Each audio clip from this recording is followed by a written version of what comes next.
Uma coisa que eu sempre cito, que na verdade é parafraseando uma mãe que eu li uma vez na revista Crescer, que ela falava sobre um filho que tem autismo e aquilo eu levei para a vida.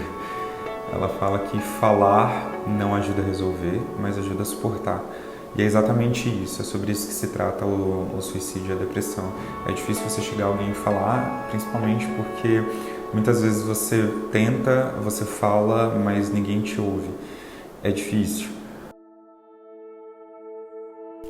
A taxa de suicídios a cada 100 mil habitantes aumentou 7% no Brasil, ao contrário do índice mundial, que caiu 9,8%, alerta a Organização Mundial da Saúde. Os dados comparam as mortes autoprovocadas registradas pela organização em 2010 e em 2016 em diversos países do mundo. Embora os números mundiais estejam em queda, os dados ainda são alarmantes. Cerca de 800 mil pessoas acabam com suas vidas todos os anos no mundo, o que equivale a uma morte a cada 40 segundos.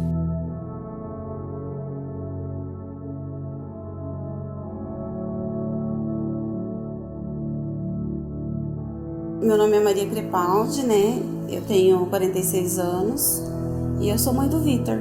Eu sou Regina, eu tenho 49 anos. Eu tive um filho que se suicidou em setembro de 2017.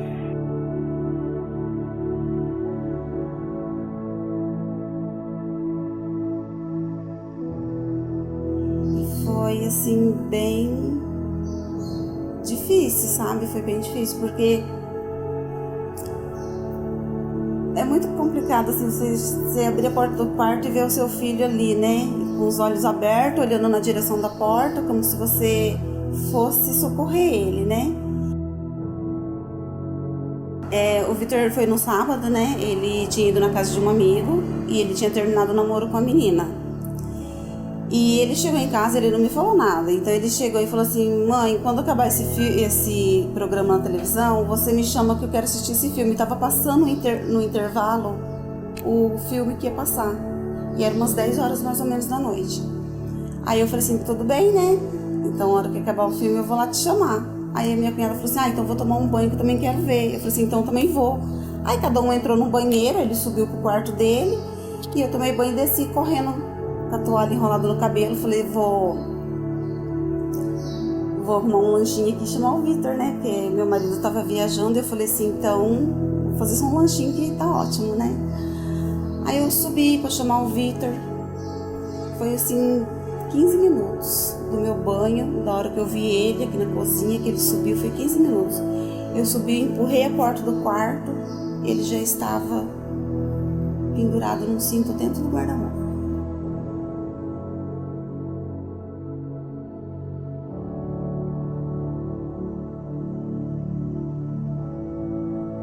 Foi num domingo, numa tarde bem calorosa mesmo, e meu filho estava em conflito com uma situação.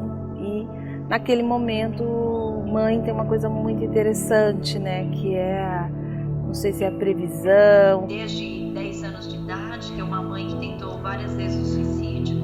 Foi por causa dela que eu entrei na suicidologia. Na verdade, foi por causa de uma ferida grande que se formou quando eu ouvi alguns profissionais que desatendiam minha mãe, né? Então, quando nós a levávamos para o pronto-socorro, a gente sempre levava para o mesmo hospital. Lá, todas as vezes, a gente ouvia coisas assim: Dona Ioco, a próxima vez a senhora tenta se matar de um jeito mais efetivo, ajudando a gente a não perder tempo com a senhora. Dona Ioco, a senhora vai ficar de castigo para a senhora aprender a não tentar mais suicídio.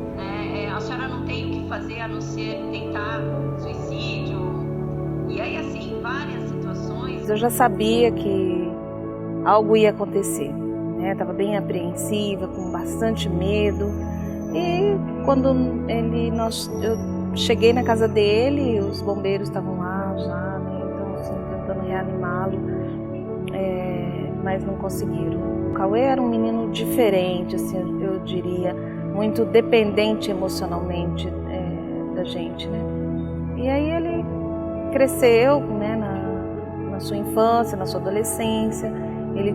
Ele fez terapia e ele pediu, aceitou novamente a terapia depois de adulto, 15 dias antes de morrer, né? Então ele pediu ajuda, pediu socorro para mim, e eu já estava encaminhando, já tinha inclusive encaminhado psicólogo para ele, mas ele não quis, e ele quis esperar mais um pouco, e aí acabou não dando tempo. Quando eu entrei no quarto, assim, eu tive na hora que eu abri a porta, eu tive um estralo na minha coluna, sabe? Eu travei, eu fiquei completamente, assim, chocada, sabe?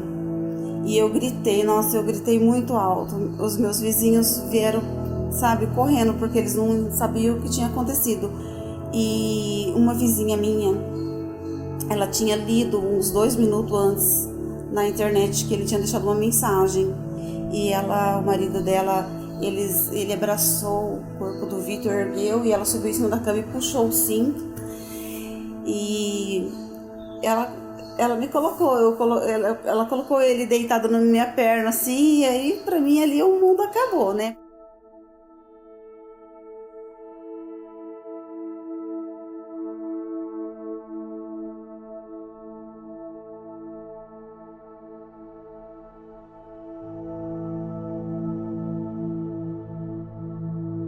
O suicídio, ele leva aquele que está passando pelo processo de enlutamento, a uma série de questionamentos, como por exemplo, o que eu fiz que talvez colaborou para que essa pessoa fizesse o suicídio, o que eu deixei de fazer, por que eu falei aquilo, por que eu não falei aquilo. Vai vir muitas vezes um sentimento que a gente chama de ambivalência em relação àquele que a gente perdeu. Ao mesmo tempo que eu sinto saudade, que eu lembro dos momentos que a gente tinha junto, eu também sinto raiva. Por que ele fez isso? Ele não pensou em mim, ele devia ter pedido ajuda, ele devia ter feito isso e aquilo. Então, assim, a gente vive um mix de sentimentos muito grandes em relação a essa perda. A gente ainda tem muito preconceito, a gente ainda acha que é frescura, que é falta de Deus, que foi falta de vontade da pessoa de buscar tratamento, né? E ainda tem dificuldade de entender todo o processo de adoecimento, não necessariamente envolvendo uma depressão, por exemplo, mas da forma de a pessoa enxergar a vida, né? A pessoa que chega a fazer uma tentativa de suicídio ou a morrer por suicídio, geralmente é uma pessoa que lá na literatura a gente fala que estava passando por um sofrimento que tem as características dos 3 Is. Ela estava vivenciando um sofrimento que ela enxergava como intolerável, interminável, não vai acabar nunca, inescapável, não tem o que eu fazer para sair dessa. Um dos piores sentimentos que um sobrevivente enlutado sofre é a vergonha. A explicação para esse sentimento é que o suicídio é de fato visto como um descrédito em nossa sociedade.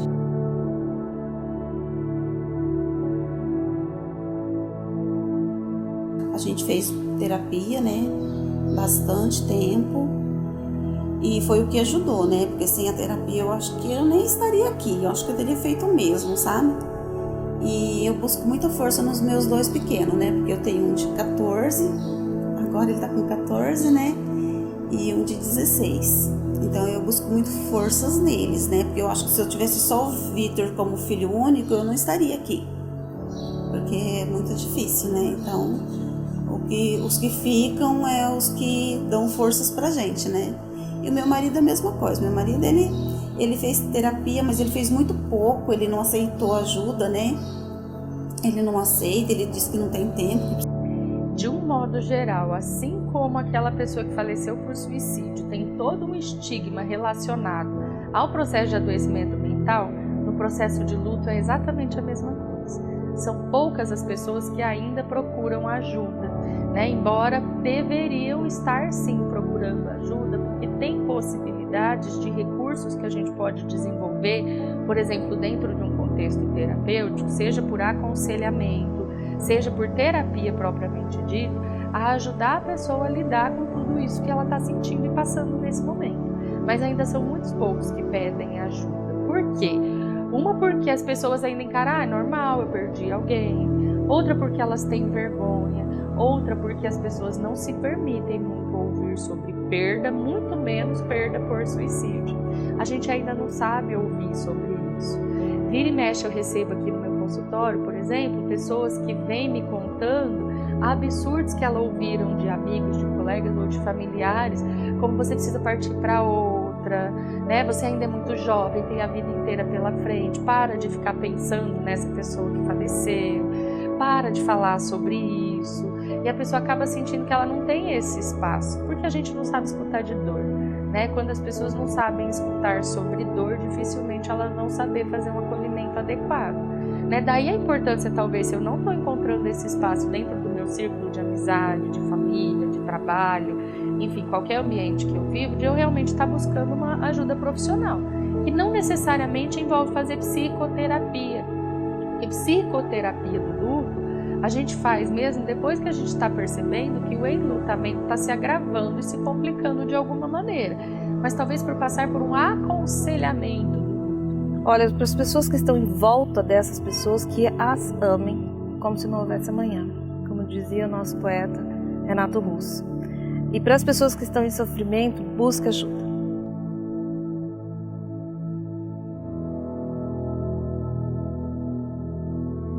Eu tenho um termo que eu criei, que é a capa do livro das sobreviventes enlutados de suicídio, que se chama Extrair Flor de Pedras.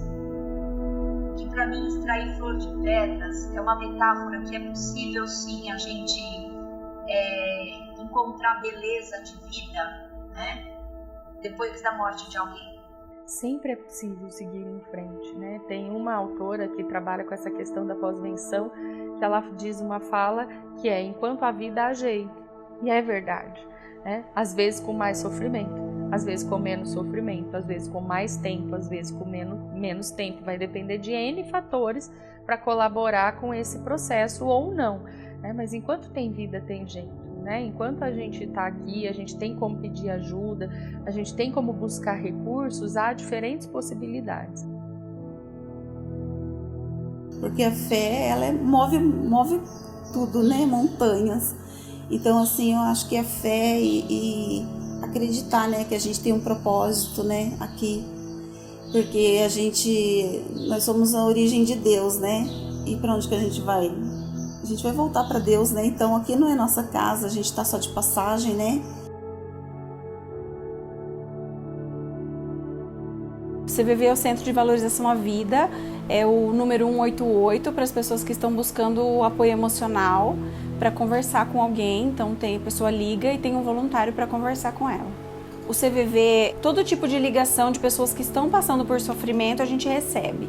Então, familiares, pessoas ligam descrevendo que perderam familiares, pessoas ligam dizendo que já tentaram, que pensam atualmente, tem vários tipos.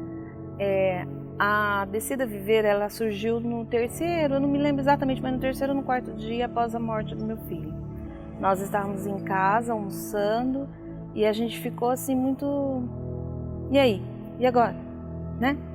Irmãos, amigos, nós ficamos assim, sem entender e fazer o quê? Não tem explicação. Não tem. Então nós vamos criar um movimento para ajudar as pessoas que estão em sofrimento. E aí nós já lançamos a ideia, né, para os amigos, e aí nós fomos buscando pessoas para nos ajudar e aí ela foi surgindo, foi se constituindo, né? Desse 1 ano e 4 meses que nós existimos, nós acolhemos mais de 200 pessoas, bem mais. Atualmente nós estamos com 30, acho que são 34 acolhidos, né? E a gente recebe mensagem constantemente. Eu estou vivo porque você existe. Obrigada, né, por você existir, porque com a existência de vocês, não com a minha existência, obviamente, mas com a existência da ONG, eu estou vivo. Então, assim, é muito gratificante isso para nós, né? Isso faz parte de todo o nosso contexto de sofrimento, né? Então, a ONG, ela surgiu nessa perspectiva de não querer que as pessoas passem por esse sofrimento que eu, pai, os amigos e os irmãos passam. Que é um projeto inteiro voluntário que trata sobre a prevenção e a conscientização do suicídio. Nesse projeto, a gente convida a sociedade como um todo para entrar no cartasamarelas.com.br e mandar ali a cartinha deles. É realmente a ideia de fomentar o assunto suicídio entre as pessoas, fazer com que as pessoas parem e discutam sobre esse assunto, porque é necessário. Dentro do suicídio, a gente tem 2 problemas: o não falar sobre e o falar errado. Então, dentro do portal, a gente, além de entregar diversos conteúdos que foram, inclusive, feitos pela nossa assessora de imprensa, então são todos conteúdos originais em conjunto com os psicólogos voluntários da campanha, a gente tem esse formulário em que a pessoa pode entrar e enviar sua carta, que é um momento também de terapia com ela mesma, para ela poder parar e pensar e refletir e mandar essas mensagens de apoio. Então, ela, de certa forma, até se apoia também. Should have stayed. Were there signs I ignored? Can I help you not to hurt anymore? We saw brilliance when the world was asleep. There are things that we can have but can't keep. If they say, who cares if one more light goes out in the sky of a million stars? It flickers, flickers. Who cares when someone's time runs out? If a moment is all we are, we're quicker, quicker. Who cares if one more light goes out? Well, I do. Vá em frente, né? Se não conseguir de um jeito, consiga de outro, porque assim há solução. Em todos os problemas da vida há uma solução. Pode não ser aquela que você queira, mas ela tem uma solução.